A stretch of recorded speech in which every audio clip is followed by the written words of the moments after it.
Hello YouTube, it's M1NDxBEND3R here, and no, you are not seeing double, or in different colors. Today we've got a pair of Autobot twins, Cruiser and Bruiser, and these guys are, well, they're kind of inspired by mini-bots, to be honest. Even though they're not very small, they were inspired by Outback and Brawn from the original G1 cartoon. And I really love how they turned out. As you can see, they turned into a pair of pickup trucks. Just giving you the 360 here. And even though they are pickup trucks, they're not meant to be like an F-150 or a Silverado, you know, the big heavy lifters. What they're actually meant to be is like a smaller truck that's been lowered and tuned up for street racing. And I think they pull it off pretty well, and I think they look pretty good. I think even though they're trucks, they still look like they could be going very fast. They look like they could just race through the streets. And overall, I'm just a big fan of how they turned out. Setting one off to the side. You can fit a minifigure inside, but it's a little awkward. It was not the first and foremost thing I had in mind. So, like I said, it's possible, but it's a little weird. So what you're going to do is you're going to open up the roof, and then you sit the minifigure inside. Okay, come on. Sit the minifigure inside. He doesn't want to go in. Alright, there we go. Now what you're going to, here's where it gets a little awkward. You want to lead him back and then bring the roof so this piece here is already past his head.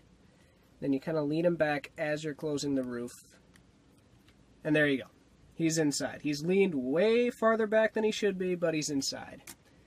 And if that doesn't bother you too much, then there you go. You can have a minifigure sitting inside Cruiser or Bruiser, whichever one you choose, whichever one you like better. Personally, I don't have a favorite. They both look really good, and in their own ways. So, that's about it for vehicle mode. Let's get to transformation. Cruiser and Bruiser have my favorite kind of transformation in that it's very simple and very quick, but it does get a lot done. So to begin, you're just going to take his truck mode here, and you're going to come to the back, and you just break it off, like so. Extend the back section out. Then you're going to come to this top half here, and you're going to want to flip out these, and then just split the hood in half. Bring it down like so. You see that's going to become the arms and the shoulders. So what you're going to want to do here is you're going to want to come to these panels here and just kind of flip the hands out like so. Do the same thing on the other side. And now you've got his arms done. Next, what you're going to do is come down here and just split the legs. And lastly, you collapse in the windshield and push in the roof to form his chest. And there, you've got Bruiser in his robot mode. Even with a transformation that's pretty quick and simple, we get a pair of sleek racing trucks turning into what ends up being very bulky and very stumpy Autobot brawlers. And I'm really happy with how that turned out. When I started building these guys, I mean, bulky and stumpy is exactly what I wanted to be the finished product. I was really hoping to get that Brawn and Outback kind of look of just a short little guy who's really strong and can just beat up anyone who gets in his way. And I think these two do a pretty good job of looking like that. So, taking a look at their articulation, we'll get Bruiser out of the way and take a look at his brother Cruiser. The articulation on him is a little weird. It's not horrible, but it is limited in some places, specifically in their shoulders. Their shoulders are on ball joints, but the ball joints are here at the base. If you actually turn them around, you can see how the shoulders are attached. And most of the articulation is back here. You don't get a whole lot of movement out of this joint. So what that means is you can move his shoulder, you can rotate it like so, and you can move his arm forward and back, but you don't get a lot of outward motion, and that's kind of unfortunate, but, I mean, it is that way because of a transformation that I'm a very big fan of, so it doesn't bother me that much. Obviously, you got just a hinge at the elbow. Nothing too spectacular going on there.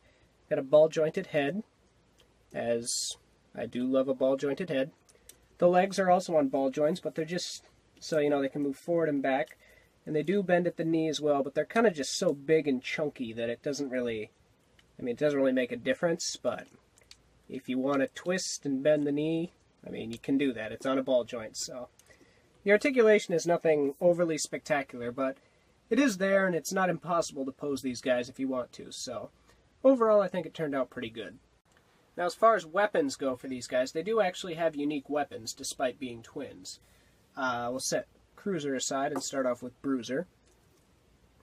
Bruiser gets a pair of pistols, or I guess they do kind of look more like rifles, but hey, that's alright. And you just stick them in each hand, like so.